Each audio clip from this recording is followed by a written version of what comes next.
try to be flexible with your destination. Now, I know that it's not always possible, but if you don't really mind not going to a specific place, you simply want to travel, or you have one thing in your mind, you want to ski, or maybe you want to get some sun on the beach, but you don't have any specific place where you have to be flexible, because it can save you so much money. So let's consider this situation. And by the way, this is based on a real story. I've had many of those situations. So let's say that you want to go to Gran Canaria and Canary Islands, and then you check the prices and you realize that it's going to cost you 320 euros. You rationalize, well, it's a pretty cool place. It's not so much I can afford it, I'm just going to go there. But imagine that you also find a different flight to Fuerteventura or Ibiza or Barcelona or a place like that, also an amazing place with many great beaches, and the flights are 3 times cheaper. So what do you do? Now, of course, if you have to be in Gran Canaria or any specific location, let's say that there is a wedding going on, or you want to meet your friends or your family, or whatever, something's happening there, then you don't have too many options. You simply have to go there, you pay 320 for the flight and you go there. But if you're flexible, especially if you want to see the entire world anyway, right? You are a traveler, or you want to be a traveler, and you want to embrace the unknown. You want to discover all of those different territories. You want to see the world. Then it doesn't really matter so much whether you start with Gran Canaria or Fuerteventura or Ibiza or Mallorca. So be flexible because it can save you so much money, okay? And it happened to me on multiple occasions when I would almost book that expensive flight, but then I would say to myself, you know what, let me run a quick search on Skyscanner, and I would realize that if I book a flight to another location, I'm going to essentially save 50, 100, 150 euros. So if you're flexible, before you book that final flight, just double check, run a quick search, and make sure that there are no better deals. Embrace traveling off-season because there are so many great benefits, and by the way, this is one of them. Right now I'm in Formentera, an island close to Ibiza, and you're probably thinking, well, it's maybe June, maybe July, August, but it's the beginning of November. The beginning of November, the weather is tremendous. There is a really cool beach over there, people are swimming, it's like 25, 26 degrees, the water is warm, and it's just brilliant. And the great thing is that everything is so much cheaper. There are no crowds, you know, you can have the entire beach for yourself, right? There are so many of them. You can just find your own beach. You can come with your family, with your friends, with your spouse, and just enjoy yourself, and imagine that you actually booked the entire place for yourself. So it's really great. And traveling off season is really amazing. There are some major benefits. So one of the biggest benefits is that it's much cheaper off season. So it's not just about accommodation, but also about the flights. Now, flying off season can be very cheap, especially when you are using budget airlines like Wizz Air, Ryanair, EasyJet, and so on, right?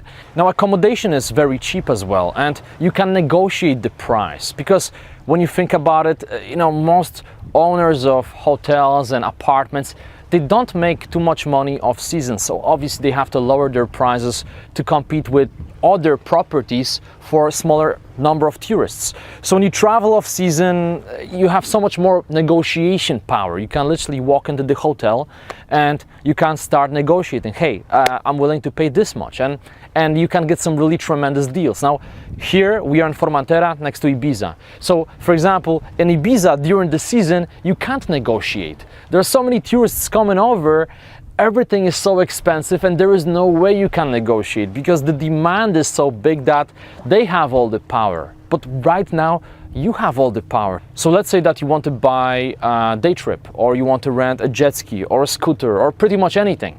Well, when you travel off season, you can talk to the owner and you can negotiate, and the discounts can be very steep.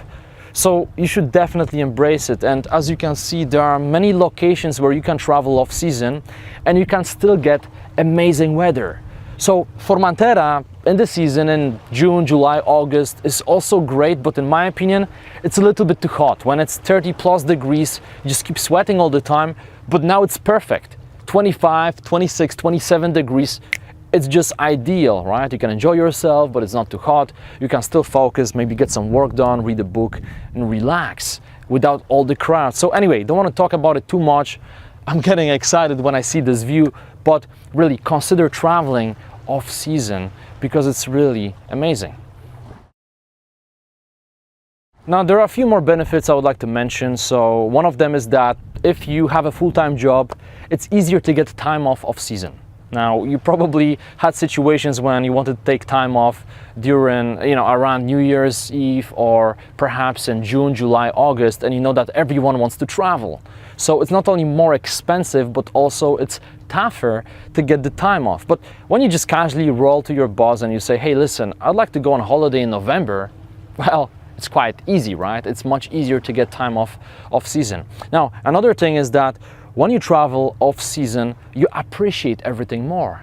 So during the summer months, when you fly to some cool island and you chill on the beach, you appreciate it, but you don't appreciate it so much because it's summer everywhere, right? But when you travel during colder months, and let's say that you work in London or New York or a place like that, and let's say that the weather has been pretty bad in the last few weeks. It's been raining, 5-10 degrees, and really miserable.